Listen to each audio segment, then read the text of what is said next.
एक बच्चे के रूप में मनुष्य जब धरती पर जन्म लेता है, तो उसे पिछले जन्म का कुछ भी याद नहीं रहता। वैज्ञानिकों ने इस सब्जेक्ट पर बहुत रिसर्च की है, जिनसे काफी सारे तथ्य निकलकर सामने आए हैं। अगर कोई अभी आपसे पूछ ले कि 10 दिन पहले आपने क्या कपड़े पहने थे या आपने क्या खाना खाया था, तो शायद आप उसका जवाब ना दे पाएं। इसी प्रकार पिछले जन्म में आप क्या थे, किस कारण से आपकी मृत्यु हुई थी, ऐसे सवालों का जवाब देना तो बिल्कुल असंभव ही होगा। पूर्व जन्म, रीइंकार्नेशन या पास्ट लाइफ, इस सब्जेक्ट को समझना थोड़ा टफ है, लेकिन आज हमारे साथ हैं बेंगलोर से मृदुला शर्मा मैम, जो आज हमारे साथ अपने पास्ट लाइफ के कुछ स्पेशल एक्सपीरियंसेस शेयर करेंगी। तो चलिए मिलते हैं मृदुला मैम से और सुनते हैं उनके अनुभव।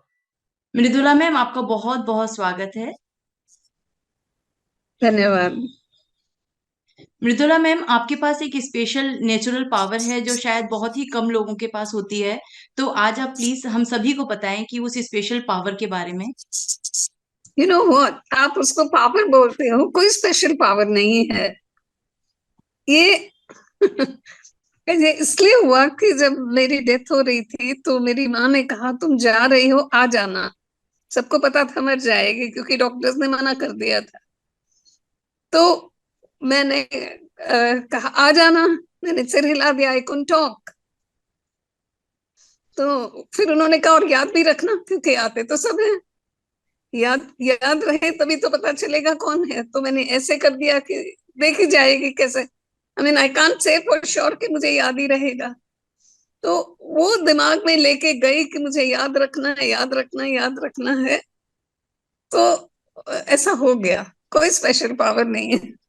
दोस्तों, अगर आपके भी कोई विशेष अनुभव हैं जो आप हमारे साथ शेयर करना चाहते हैं तो प्लीज इस व्हाट्सएप नंबर पर हमें जरूर मैसेज करें। आपके इस चैनल पर ऐसे ही प्यारे और सत्य अनुभव लेकर हम आने की पूरी कोशिश करते रहेंगे।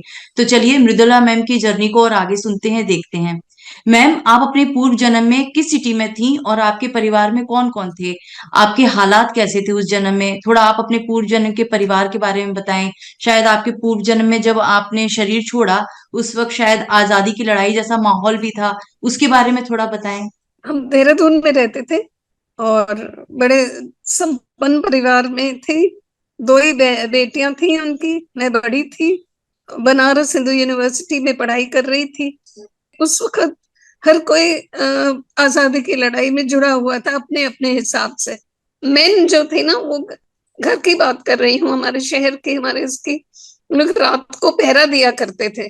तो मैं भी पजामा वगैरह पहन के और मैं भी उनके साथ रात में पहरा देने जाती थी। मृदुला मैम, जब आप अपने पूर्व जन्म में अपने आखिरी समय पे थी, जब आप अपने शरीर को छोड़ रही थी, तो आपकी उम्र लगभग क्या थी और आप कैसा महसूस हो रहा था आपको अपने शरीर को छोड़ते हुए? हमें एक्चुअली आत्मा को कैसा महसूस होता है वो आपसे जानना चाहेंगे, क्योंकि आपको याद है अपना पूर्व जन्म। हाँ, बहुत ज्यादा तो नहीं याद, पर इतना याद है कि याद था बचपन में जो बोलती थी कि मेरे पैरों में बहुत दर्द हुआ, टांगों में। और फिर किसी ने मुझे निचोड़ दिया, तो उसमें बड़े दुखी सा मुंह बनाती थी कि जैसे दर्द हो रहा है बहुत। फिर मेरी बाहों में बहुत दर्द हुआ, फिर मेरी बाहों को किसी ने निचोड़ दिया। फिर मेरे सिर में बहुत दर्द हुआ और फिर मैं उड़ गई। तो सिर में दर्द होने तक तो बहुत बहुत दुखी वो शक्ल बनाती थी। फिर उड़ गई के टाइम बस खुश हो जाती थी, ऐसे था। तो ये बताया था मैंने घर वालों को। उड़ के कहाँ गई, फिर मैं उड़ गई, फिर इधर गई उधर गई, फिर आपके पास पता नहीं कैसे आ गई। ये मैंने अपनी माँ को, अब वाली माँ को बोला। अच्छा, मतलब आप जब उस लाइफ में अपनी बॉडी से निकले उसके बाद इस बॉडी में आने तक की बीच की जो यात्रा है वो आपको याद नहीं है ठीक से? थोड़ा सा है, थोड़ा सा याद है।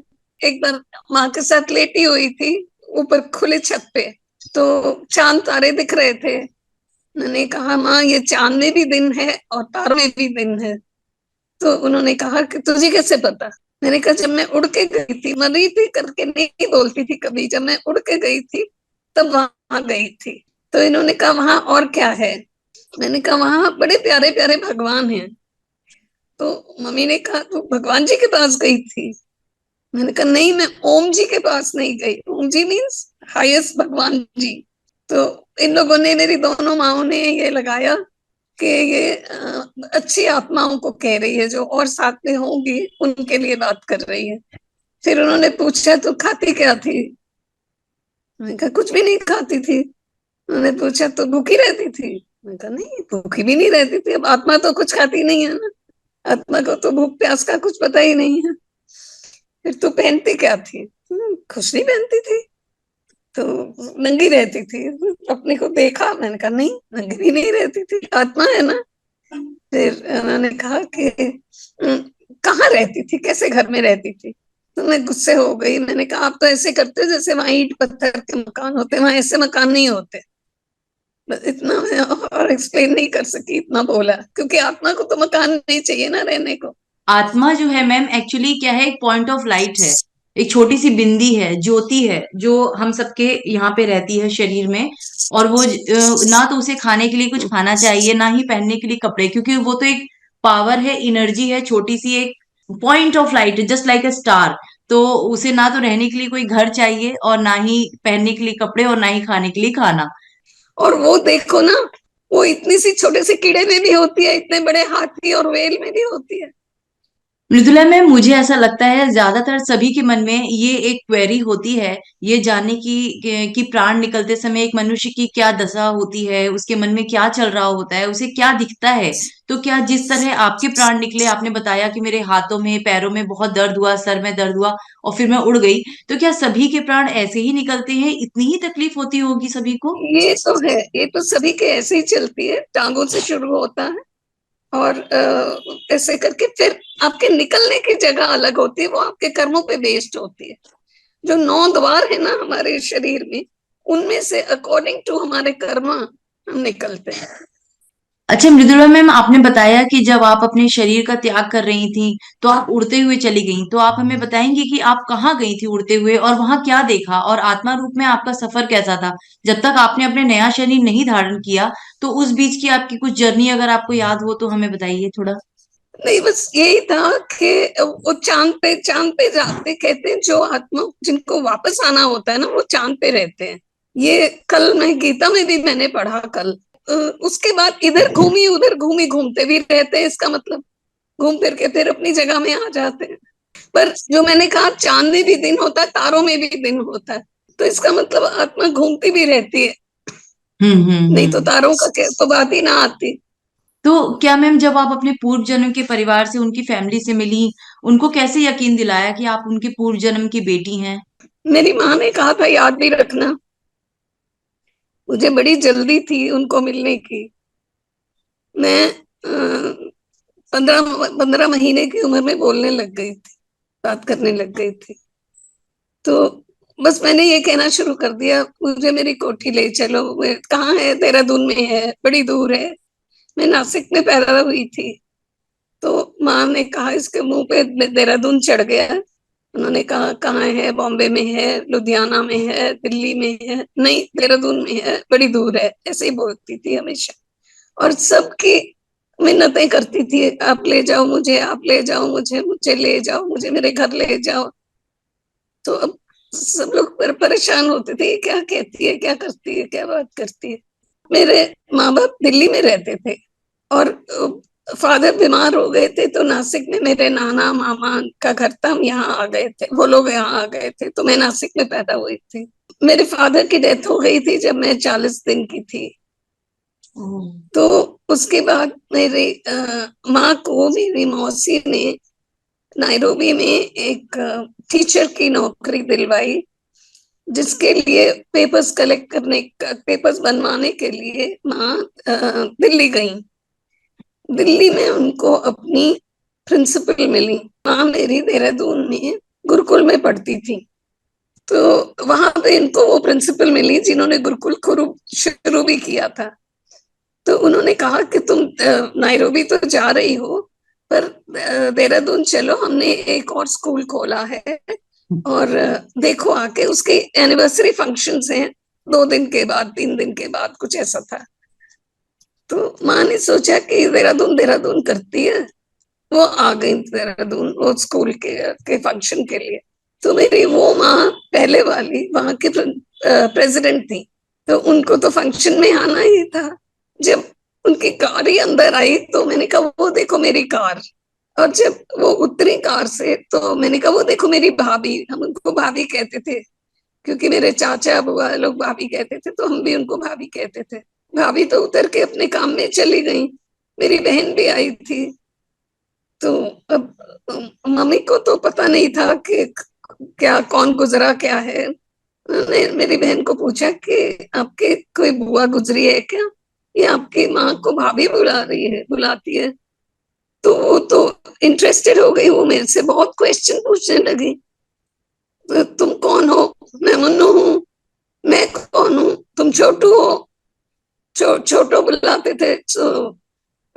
और पता नहीं क्या क्वेश्चंस पूछे होंगे। तो माँ तो थी नहीं मेरी और मेरे को नहीं पता। वो मेरे से बहुत देर बात करती रही। शी वाज कन्विंस्ड कि मैं मुन्नू हूँ।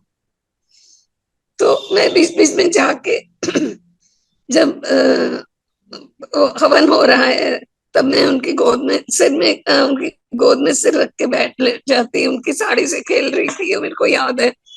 और उनकी जो मीटिंग्स वगैरह हुई मैं आती जाती रही माँ के पास, वो माँ के पास, भाभी के पास। फिर जब सब खत्म हुआ तो मेरी बहन ने कहा भाभी हो ना हो ये मुन्नू है। भाभी ने कहा ये कैसे हो सकता। भाभी और मम्मी दोनों ही बहुत पढ़े लिखे थे। दोनों गुरुकुल की प्रोडक्ट्स थी। और मेरी माँ शास्त्री थी। ये भी गुरुकुल हाथरस में पढ़ी थी, पहले वाली माँ। और सब जगह प्रेसिडेंट ये वो लगी रहती, बहुत बहुत काम करती थी, सोशल काम बहुत करती थी।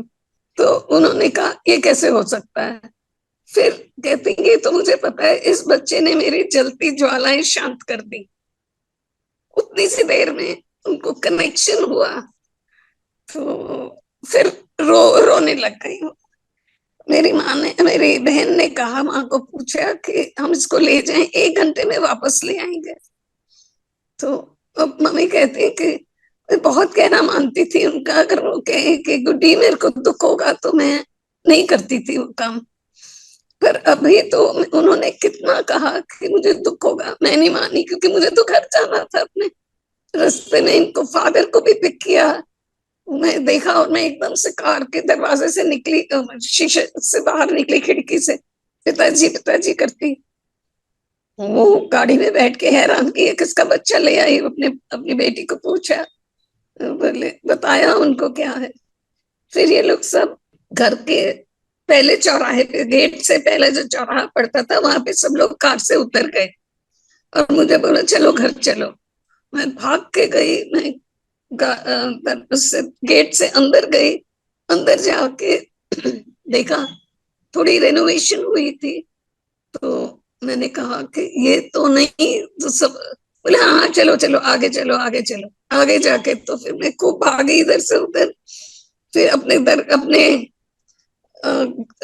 कमरे के दरवाजे पे खड़े होकर, मैं ताला लगा था, मैंने कहा ताला खोलो। और मैं जूते खोल के अंदर गई। ये मुझे याद है, वो पहले दिन का बहुत अच्छे से याद है। फिर वहां पे वो सब आपने बातें सुनी होंगी कि अंदर घुसते ही मैंने कहा वो ये ड्राइंग रूम का पंखा मेरे कमरे में लगा दिया। तो सोचने लगे हाँ 7 साल पहले ये ड्राइंग रूम में होता था, अब ये इधर लगा दिया है बीच में। फिर वो पूछते रहे कुछ ना कुछ। कहीं किताब वो देख रही हूँ, कहीं एक डब्बे में ये थी पायल थी, वो डब्बे की चाबी नहीं मिल रही थी। तो मैंने कहा ये खोलो, बोले चाबी नहीं मिल रही है। मैंने कहा वो तो मैंने हिस्ट्री बुक में रखी हुई है बहन से छुपा के। तो हिस्ट्री बुक खोली और उसमें से निकल आई चाबी। तो ऐसे ऐसे करके वो कितना कुछ वो पूछते रहे, मैं जवाब देती रही। और बस फिर उस दिन तो 1 घंटे में छोड़ के आने की बात थी, उस दिन छोड़ आए। फिर ये लोग मेरे को रेगुलरली लाते ले जाते रहे। कोई भी क्वेश्चन मेरी माँ भाभी कहती हैं कि 9 साल की उम्र तक मैं कुछ ना कुछ नया बोलती थी। घर में कोई चीज देखी, वो पहले भाभी की माँ की बात, अपनी नानी की, पिछले जन्म की नानी की भी कोई बात इनको बताई। कुछ बात जो खाली फादर और बेटी को पता थी वो बोली। फिर उन्होंने मुझे फोटोज दिखाई पिछले जन्म में कि ये मेरे को बताया, एक बच्चा गोद में था कि ये तो है, दो दो 2.5 साल की बच्ची मैं जैसे अब थी। तो मैंने कहा नहीं, ये तो मौसी जी की बेटी है, मैं तो साड़ी ब्लाउज में हूँ। तो उसके बाद उन्होंने दिखाई एक और, तो वो मेरे बचपन की थी। तो मैंने कहा ये मेरे छोटे होते की फोटो है, जब मैं छोटी थी तब की फोटो है। ऐसे ऐसे करके उन्होंने मुझे बहुत, माँ ने बहुत ज्यादा ये लिया। दो मानती थी पर वो हाँ नहीं कर रही थी। वो 1 महीने तक मेरी परीक्षा लेती रही। उसके बाद उन्होंने हाँ किया। और टाउन फोक कहते थे कि अगर सेठानी जी ने हाँ कर दिया तो ठीक ही होगा। और मुझे देखते थे, छोटी सी बच्ची इतनी सारी बात कैसे कर सकती है। किसी के घर के अंदर की बातें छोटे बच्चे को कहाँ पता होती है। हम्म। हाँ। तो मैम आपकी उम्र क्या रही होगी उस समय जब आप अपने फैमिली पुरानी वाली फैमिली से मिली थी तब जब देहरादून मैं में, तब मिली आपकी तो मैं एज? पौने 3 साल की अच्छा। थी। डेथ और बर्थ से 4.5 साल का गैप था। मृदुला मैम, बहुत सारे आज की डेट में लोग हैं जो साइंस पे बिलीव करते हैं, स्पिरिचुअलिटी में शायद नहीं करते और पूर्व जन्म में भी नहीं करते हैं, लेकिन आपका जो केस है वो उनके सामने एक एग्जाम्पल है कि सोल जो है वो कभी नहीं मरती। वो सिर्फ अपने कॉस्ट्यूम चेंज करती है और उसे अगर लास्ट कहते भी हैं कि अगर हमारी मृत्यु के समय हम कुछ भी ऐसा जो अपने दिमाग में लेकर जो मेमोरी के साथ जाते हैं, तो हमारे जो नए बर्थ में वो हमारे साथ आती है। आपके केस में एग्जैक्टली वही हुआ। आपकी मदर का जो लास्ट मैसेज था आपके लिए कि वापस आ जाना, और आपने उन्हें जो इशारा किया था कि देखेंगे, वो आपके साथ इस लाइफ में आया, आपको याद रहा, आप उनके साथ कनेक्ट हुई। तो मैम, आज जो व्यूअर्स आपको देख रहे हैं, सुन रहे हैं, जो कि पास्ट लाइफ में बिलीव ही नहीं करते, आप उन्हें कोई मैसेज देना चाहेंगी? नॉन बिलीवर को आप कैसे बिलीवर बना सकते हो? ऐसे सुन के, देख के, खुद खुद उसको एक्सपीरियंस करके ही लोग मान सकते हैं। उनके घर में कुछ ऐसा हो तब वो मानेंगे, या अगर वो मेरी बात सुन के या ऐसे ही कोई और इनको सुन के माने तो तब मान सकते हैं। तो मैम, क्या आज आप अपने पुरानी फैमिली और अपनी जो अभी करेंट फैमिली दोनों के कांटेक्ट में हैं अभी भी? है, बिल्कुल है। मेरे एक भाई तो रोज वो ये भेजते रहते हैं, और दूसरे यहीं पे रहते हैं, वो आके मिलते रहते हैं। बहनों के साथ, सबके साथ कनेक्शन है, कजन्स कजन्स के साथ, और दूर दूर के कजन्स के साथ भी है। उन्होंने बना के रखा है। तो मैम, जैसे आपने जब आपने बताया कि जब आप अपनी पास्ट लाइफ में अपनी अपनी बॉडी को जब आप छोड़ रहे थे, आपको किसी बीमारी की वजह से कुछ प्रॉब्लम हो गई थी, क्या हुआ था उस वक्त आपके साथ? और आपकी एज जैसे आपने बताई 24-25 साल के थे, आप यंग थे बिल्कुल, और आप फ्रीडम फाइटर की तरह उस टाइम पे देश में अपना रोल प्ले कर रहे थे, एक अच्छा रोल प्ले कर रहे थे। क्या हुआ था आपके अच्छा, समय साथ उस समय? मुझे ये गले का कैंसर हो गया था। ओ, जीभ, गले का गले। कैंसर। मैं अपनी माँ को कहा था, मेरे जीभ में छाले हो गए थे, तो बोल नहीं सकती थी ना। हम्म। फिर यहाँ बॉम्बे लेके आए थे, टाटा मेमोरियल में। उन्होंने मुझे, जब ये माँ बाप पिछले वाले बात करते थे तो उनकी बिजली ज्यादा लग गई थी। तो मुझे लगता है वो रेडियम वो ज्यादा हो गया होगा। हम्म? हम्म। तो वो के अब कुछ नहीं हो सकता, अब तो ये मर ही जाएगी, ऐसे था। इसलिए ऐसे तो बात नहीं कर सकती थी मैं। वो पता था कि अब तो चली जाएगी, ऐसा। माँ बाप को भी पता था। किसी को याद नहीं रहना चाहिए। मैंने तो, बच्चे हुए, बच्चों के बच्चे, भगवान किसी को याद ना रखने दे। मेरे पास तो मेरी शादी नहीं हुई थी, बच्चे नहीं थे। नहीं तो वो इतनी सी बच्ची, वो 40 साल वाले आदमी को कहती है मेरा हस्बैंड है, उतने ही बड़े बड़े उसके बच्चे होते हैं। तो मेरे उसमें कुछ ऐसा नहीं हुआ। और ऐसा है कि मेरे चाचा की बच्चियां मेरे से भी छोटी हैं, अब मर के पैदा होके भी वो मेरे से छोटी हैं। तो मैं बीच में अच्छे से वो हो गई, जुड़ सकी। नहीं तो मुश्किल होता ना, ऐसे उसमें बहुत मुश्किल होता। अगर शादी वादी हुई होती, बच्चे हुए होते तो बहुत मुश्किल होना था। तो आप ये तो कहना याद नहीं चाहेंगे कि रहना चाहिए। याद नहीं रहना चाहिए? अच्छा। उसमें दुख सुख सब इन्वॉल्व होते हैं, इसलिए याद नहीं रहना चाहिए।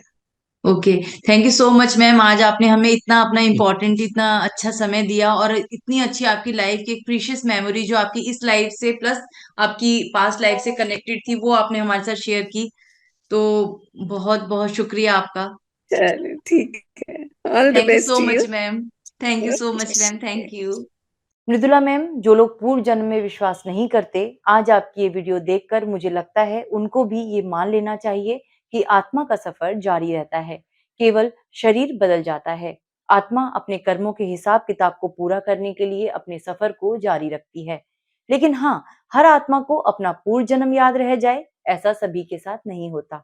आत्मा को यानी खुद को जानने और समझने का सबसे अच्छा तरीका है ध्यान, मेडिटेशन, योग। तो दोस्तों, अगर आपके भी अपने कोई बहुत खास अनुभव हैं जो आप हमारे साथ शेयर करना चाहते हैं, आपके स्क्रीन पर ये जो नंबर है, हमें इस व्हाट्सएप नंबर पर मैसेज करें।